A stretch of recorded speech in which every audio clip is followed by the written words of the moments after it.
Vous savez, je n'enseigne pas le karaté, car je ne crois plus à la notion de style. Je ne crois pas qu'il existe une forme de combat chinoise, japonaise ou de tout autre pays.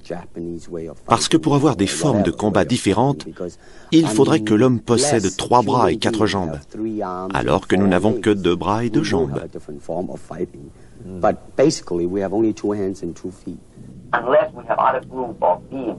Il faudrait qu'il existe une catégorie d'êtres humains dont le corps serait différent d'une autre, pour qu'il existe un style de combat différent.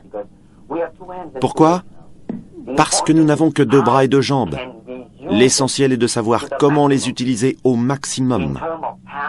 En termes de puissance, on peut suivre une ligne droite, une courbe ou un cercle plus ou moins rapidement, suivant les circonstances.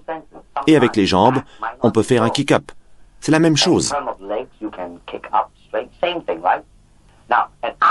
Ensuite, il faut se demander comment s'exprimer honnêtement au moment du combat.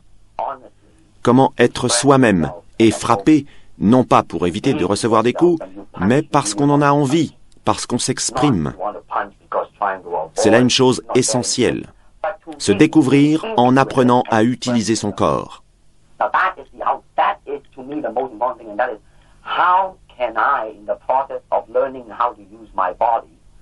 Mais malheureusement, à la boxe, on utilise les mains. Au judo, on cherche à mettre au sol. Je ne critique pas ces disciplines. Mais le problème, c'est que ces différences de style séparent les gens. Ils ne sont pas unis parce que les styles sont codifiés. Alors qu'au début, quand on crée un style d'arts martiaux, on part sur des hypothèses. Ça devient ensuite parole d'évangile.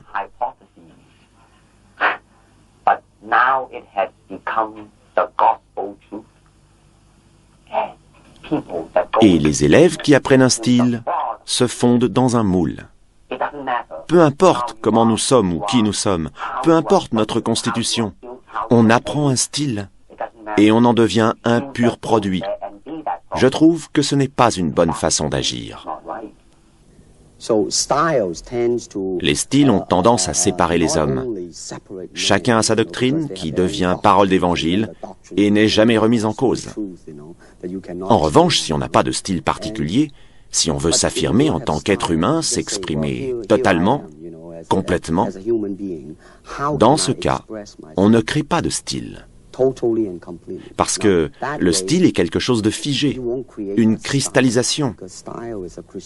Alors que si on cherche à s'exprimer, on évolue sans cesse.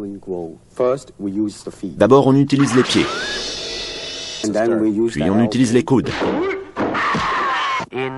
Dans le combat, il existe le coup avec les doigts, le coup de poing, le coup avec le revers du poing et le coup avec la cuisse.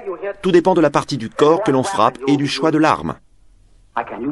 Je peux utiliser mon arme la plus longue, le coup avec la cuisse, pour toucher la partie du corps la plus proche, la rotule de l'adversaire. On peut le comparer à un jab du gauche en boxe, mais il est plus redoutable que ce dernier. Voilà, c'est ça. On utilise tout le corps. On laisse le corps humain s'exprimer. Tout le corps, pas seulement la main. Bien sûr, s'il s'agit d'un combat dans un cadre sportif, c'est différent. Il y a des règles, un règlement. Mais une lutte en soi ne connaît aucune règle. Alors mieux vaut entraîner toutes les parties du corps.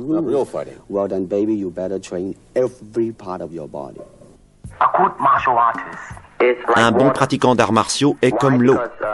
Pourquoi? Parce que l'eau n'est pas solide. Je veux dire qu'on ne peut pas la saisir, ni la frapper ou la blesser. Alors il faut être comme l'eau et savoir s'adapter. Sois comme l'eau, n'est pas de forme ni de consistance. Si tu verses de l'eau dans une tasse, elle devient la tasse. Si tu en verses dans une bouteille, elle devient la bouteille. Dans une théière, elle deviendra la théière. L'eau peut couler ou bouillonner. Sois comme l'eau, mon ami. Comment maintenir la vitesse sans perdre de la puissance de frappe? Je crois avoir trouvé la raison de mon ignorance.